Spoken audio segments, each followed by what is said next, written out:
wacan oo wanaagsan dhageystayaal kuna soo dhawaada qaybta 425aad ee barnaamijka tubta nabaddu idiin soo saaro howlgalka qaramada midoobay ee kaalmeynta kala guurka Soomaaliya ee UNTMIS.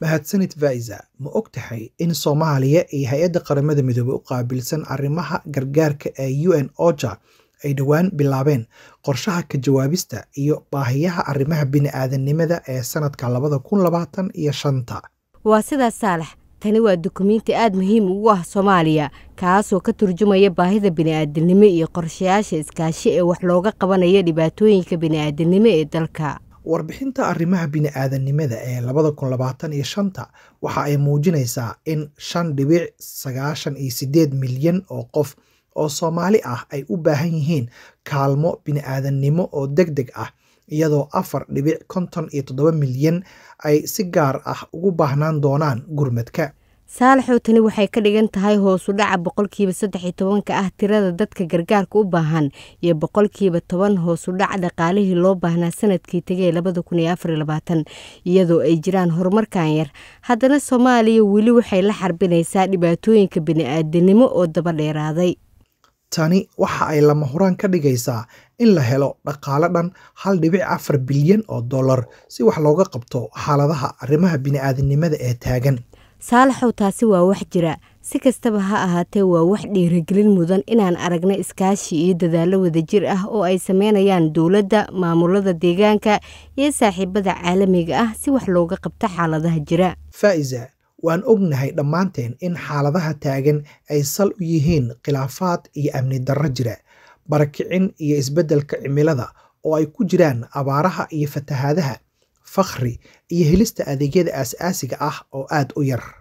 Saalaxow, waxaa barnaamijka nagala qaybgalaya Mr. Crispin Rukash, madaxa xafiiska qaramada midoobay ee qaabilsan isku dubaridka arrimaha bini'aadanimo ee Soomaaliya, iyo Xasan Cabduqaadir Ciise, agaasimaha xarunta qaranka ee hay'adda maareynta masiibooyinka. Aan ku horeyna Crispin Rukash, waa sidee xaaladda arrimaha bini'aadanimo ee dalka? Thank you very much, Salah.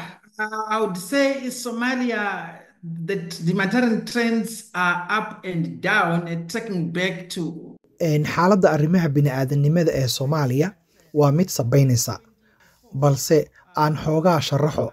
Laga soo bilaabo 2024 ilaa sanadkan aynu ku jirnay 2025, waxaan oran karaa qiyaasta aad ayay isugu dhowdahay, waayo dadka baahiyaha degdega ah qaba waxa ay dhan yihiin qayb ka mid ah bulshada oo ay saameeyeen isbeddelka cimilada, khaasatan abaaraha, fatahaadaha, khilaafaadka, cudurro iyo barakac oo saameeyay nolosha dadka. Haddii aan si wanaagsan u sii dhexgalataa 2025 xaalad walwal ah ayay leedahay, waayo waxaynu aragnay hoos u dhac xooggan oo ku yimid roobka Oktoobar ilaa Diseembar sanadkii hore, taas oo abuurtay xaalad adag oo ay wajihi karaan dadka. Weli qiyaas lagama hayo inta uu la ekaan karo roobka guga, balse dhibaatada ka imaan karta roob la'aantii dhacday ayaa muuqata. Dowladda ayaan ka warsugaynaa oo haddii ay jiraan xaalado degdeg ah oo abaareed, iyaga ayaa ku dhawaaqi doona. Sidoo kale, waxa barakaca keenaya waa colaado u dhexeeya qabaa'ilada oo sababay barakac aad u xooggan oo keentay baahida gurmadka bini'aadanimo oo degdeg ah, iyadoo aan ognahay in 3.9 milyan oo qof oo Soomaaliyeed ay gudaha ku barakaceen. Waxa kaloo saameyn adag keenay cunno yarida, nafaqa darro baahsan iyo cudurro xilliyada qaar dilaaca, iyadoo tiro dhan 4.5 milyan oo qof ay wajahayaan cunno la'aan ba'an. Food insecurity, malnutrition and disease outbreaks are widespread across the country. Mana la wadaagi kartaa qodobada muhiimka ah ee warbixinta qorshaha ka jawaabista iyo baahiyaha arrimaha bini'aadanimo ee Soomaaliya? But when you talk of 2025, we are talking of 5.98 million. Marka aan ka hadalno sanadka 2025, dadka gurmadka bini'aadanimada iyo ilaalinta xuquuqdooda u baahan waa 5.8 milyan oo qof oo Soomaali ah, taasoo dabcan ka hooseysa tirada sanadkii hore. Waxaana keenay hoos u dhacaasi waa in dadaal iyo maalgelin xooggan oo badan la sameeyay marka ay timaado digniinaha hore u dhaca ah, diyaargarowga iyo nidaamka u adkeysiga xaaladaha, iyo sidoo kale xiriirka iskaashi ee hay-adaha bini'aadannimada iyo dowladda Soomaaliya. Waxaa sidoo kale hoos u dhaca qayb ka ciyaaray dadaalka xooggan ee ay dowladda, gaar ahaan hay-adda maareynta masiibooyinka qaranka ay gelisay wax ka qabashada xaaladaha soo laablaabta. Sanadkan waxaan codsannay 1.4 bilyan oo dollar oo u taagan hoos u dhac sanadkii hore dhammayd 1.6 bilyan oo dollar. Waxaan rajaynayaa in beesha caalamka ay si deeqsinimo leh noo garab istaagi doonaan, sida caadadu ahaydba, si loo taageero oo wax looga qabto xaaladaha bini'aadannimo ee dalka ka jira. Sidee ayay OJA ula shaqaysaa dowladda Soomaaliya iyo ururada kale si wax looga qabto baahiyaha gargaarka? So OCHA, we are the key UN agency that does coordination. So we've got a very good rapport with. OJA ahaan waxaan nahay hay-ad muhiimka ah ee ka mas'uulka ah isku dubaridka gargaarka, annagoo xiriir fiican la leh dowladda federaalka ah ee Soomaaliya oo ay dabcan ka wakiil tahay hay-adda maareynta masiibooyinka iyo wasiirada dowlad goboleedyada ee arrimaha bini'aadannimada qaabilsan iyo saaxiibada caalamka oo dhammaanteen si wanaagsan isku kaashada. Waxaan ka taageernaa dowladda in ay la timaado siyaasado iyo nidaam lagu wajahayo xaaladaha arrimaha bini'aadannimada ee dalka ka taagan. Sidee ayay UN OJA u taageertaa arrimaha kala guurka, xaaladaha degdega ah iyo horumarka waara? So the first thing, OCHA, we are humanitarian. And OCHA, one of our primary mandates is data, information. Waxa ugu wanaagsan in aan OJA ahaan nahay hay-ad ka shaqaysa arrimaha bini'aadannimada, iyadoo mid ka mid ah waajibaadkeena ugu muhiimsan ay tahay xog ururinta. Xogtaas aynu ururino ayaan u isticmaalnaa wax ka qabashada arrimaha bini'aadannimada iyo hannaanka horumarinta. Waxaan sidoo kale gacan ka geysanaa abuurista qorshayaal aad muhiim u ah oo la falgelaya gurmadka bini'aadannimo ee degdega ah iyo qorshaha mustaqbalka fog. Waxaan u baahannahay nidaam ka soo baxa bulshada hoose oo ay bulshadu awood ugu yeelanayso wax ka qabashada arrimaha bini'aadannimada ee Soomaaliya. Waxaan awood siinaa bulshada iyo hay-adaha dowladda ee Soomaaliya. aad iyo aad ayuu u mahadsan yahay dhegeystayaal,kaasina wuxuu ahaa Crispin Rukaash, madaxa xafiiska hay-adda qaramada midoobay u qaabilsan arrimaha gargaarka ee UN OJA ee Soomaaliya oo barnaamijka Tubta Nabadda nagala qaybgalayay. haatanna aan u gudubno waraysi aan la yeelanay xasan cabduqaadir ciise, agaasimo sare oo ka tirsan hay-adda maareynta masiibooyinka qaranka ee Sodma. Xasan, sidee ku qeexi kartaa xogta arrimaha bini'aadannimada Soomaaliya ee 2025? sida la socoto runtii 2025 horta waxay ku bilaabatay runtii walwal badan oo ku aadan xaaladaha bini'aadamada runtii Soomaaliya. saa la socoto 3 bilood ugu dambeysay iyo sanadka ugu dambeysay ayaa waxaa bilaabatay walwalka ku aadanaan doona 2025 Soomaaliya sidee ku bilaabanaysaa marxalada soo noqonaya. sidaa la socoto waxaa suurtagal inaad og tahay waxaa runtii guga aan ognahay sanad kasta uu bilowdo 3 bilood la yidhaahdo March, April, May amaam loo yaqaano, oo sanad kasta oo guga uu curto ayaa waxaa runtii weliba runtii oo ku sii darsan doona si la saadaalina kuleel xad dhaaf ah. waxaa saadaashu ay runtii aad iyo aad u tabanaysay xoogana saaraysay waxa loo yaqaano La Nina condition ama qaleelka oo la saadaalinayo. waxaana runtii saadaashu sheegaysaa ama ay runtii aad iyo aad tilmaamaha cad ee soo baxaya ay sheegayaan in ay ka yaraan doonto waxa loo yaqaano af ingiriiska loo yaqaano drier than normal period markii la barbar dhigo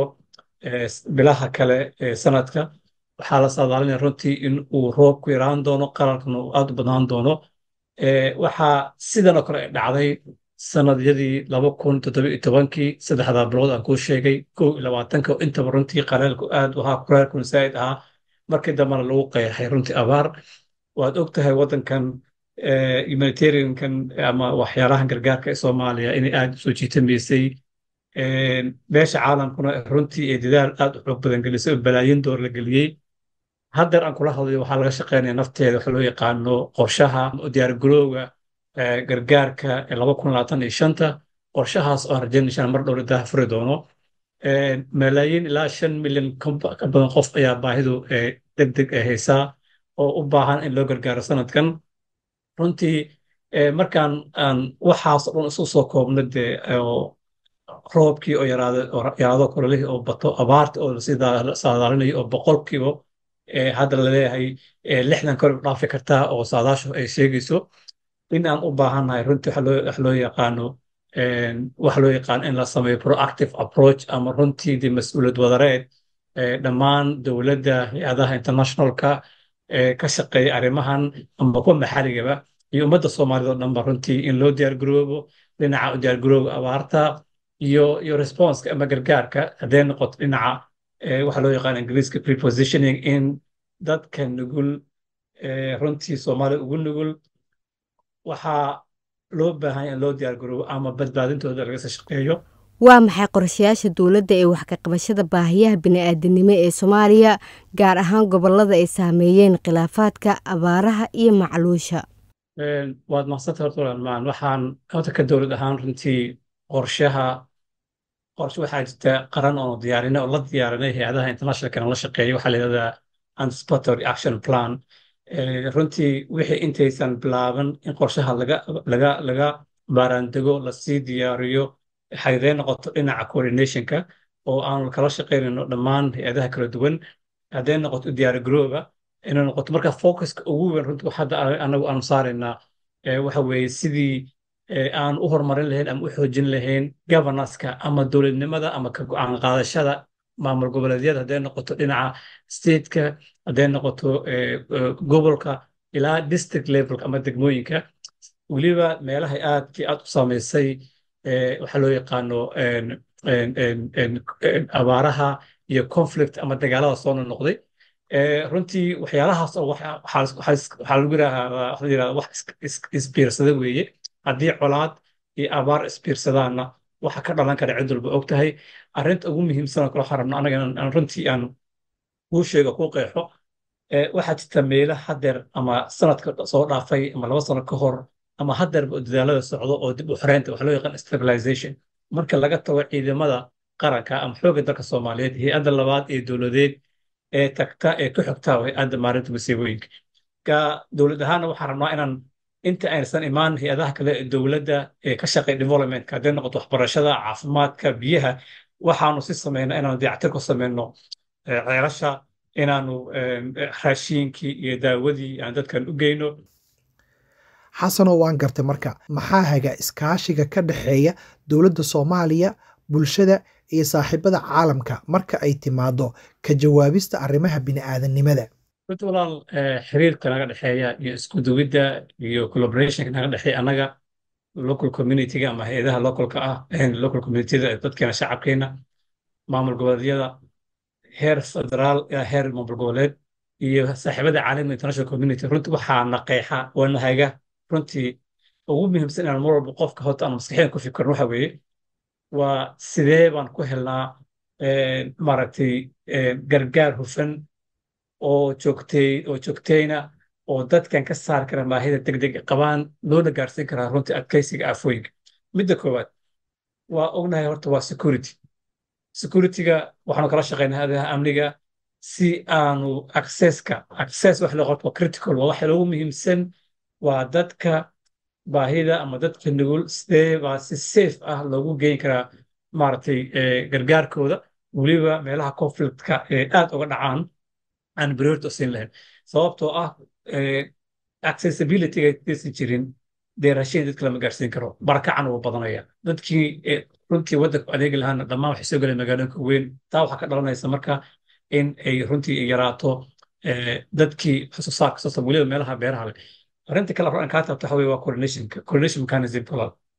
annaga ka dowlad ahaan 2024 wuxuu ahaa waqti ugu wanaagsanaa ee aanu la sameyno iskaashi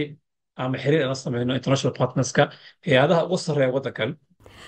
aad iyo aad ayuu u mahadsan yahay dhegeystayaal kaasina wuxuu ahaa xasan cabduqaadir ciise agaasimaha xarunta qaran ee gurmadka degdega ah ee hay-adda maareynta masiibooyinka ee Soomaaliya. haatana dhegeystayaal ku soo dhawaada tix gabay ah. dhulku wuu aradan yahay waa meel awaara ah abaad guurka deegaanku waa siibad oo manahe ula soogan weeyaan dhirtii xaabna ka idlaaye oogada fallaaraha cadceedda u shidan aade uumigeedu waa heer kulsigay olol xaraaraaye qorraxdu sababtay oonkiiyo dhanqalankee allow sahle arligii lagu ogaa dalaga iyo tacab la aabaysto ee hodanka ku ahaa nacfiga badarka loo aayo oon abidkii laga guuri jirin oo linka hayaanye webiyada engeganka ahi waa oday ka sheekeeye ceel boy ahaan jiray khalqiga yaalla agihiisa xarig maran ayay sida ayaxa ugu aguugaane aagaan ku miilaysashada waaba xaal ugube asqaadad iyo dunyaba hesho waa aqgaajada anfaca neefku waa maalis iyo iibsi iyo looge anfaca neefku waa maalis iyo iibsi iyo looge midna lagama oonto dux iyo malahan iidaane midna lagama oonto dux iyo malahan iidaane waa doon il daran iyo ruqoo iisha xoolihiye ishkinka iyo arigaba raqdoodaa is-agataale aad halis waxay ugu yihiin inay idlaadaane dadkuna way ilmiriglaynayaan aada nugulkaaye xaamilo ibtila haysato fooshii ku adkaatay umul siriirtay aadkeedna cunugii aan qarin weyday jal abaydin loo waayey iyo uba tabaalaysan awow iyo ayay jilicsan oo eerigo-an yaalla dagaagaas itaalkii gabaa yaa allow kulehe inkastoy asxaanfal u galaan ololo qaaraana oy soo uruurshaan waxay tabar awoodaanba ummad maha qabtiri karo wuxuu aadmi bixiyaaye jilaal adag adaa caymin kara duulku aaburane abaartanu allow waa ciqaabtii adduunyada annagaa ku eedaysanoo kuma ersada aramida xumaantan samaynaa u aana ahe dulmigaan falnaad aawadiis nagaga aargoyne adaan yaa arxamuraaximiin kuu irkanayaaye allow noo irmaane cirkoo nagu irsaaq roob dhow naga bixi alhumada allow urkutaallada leh u adkaysan weyne intaas nooga ekeeye iminkaba allow faraj deg dega noo fur iridiisa allow noo irmaane cirkoo nagu irsaaq roob dhow allow noo irmaane cirkoo nagu irsaaq roob dhow allow noo irmaane cirkoo nagu irsaaq roob dhow allow midaana aafeyninood nagu ammaan yeesho allow midaana aafeyninood nagu ammaan yeesho allow midaana aafeyninood nagu ammaan yeesho mid abshira mid hoodiya ayaan aayatiin badan leh mid abshira mid hoodiya ayaan aayatiin badan leh mid arliga ugbaad iyo tigaad ubax ka soo saara mid arliga ugbaad iyo tigaad ubax ka soo saara mid abuurka beeraha ka baxa wada islaaxeeya mid aroosyadiisu ay dhalaan baariyaal ubada mid aroosyadiisu ay dhalaan baariyaal ubada tixdaasi gabayga ah dhegeystayaal waxay ugu dambeysay barnaamijkeenii tubta nabadda oo toddobaadkan ay halkan idinkala socodsiinayeen saalax cusmaani anigoo ah faa'ise cabdi warsame fadlan noo soo gudbiyey aragtiyadiina adinkoo noogu soo hagaajin karaa barta aan ku leenahay facebook oo ciwaankeennu yahay tubta nabadda hase yeeshee waxaad hadda u diyaargarowdaan qaybtii ugu dambeysay barnaamijka oo ah qaybtii qadadka taleefanada adinkoo naga soo wici kara taleefon nambarada idaacadaha aad barnaamijkan ka dhegaysanaysaan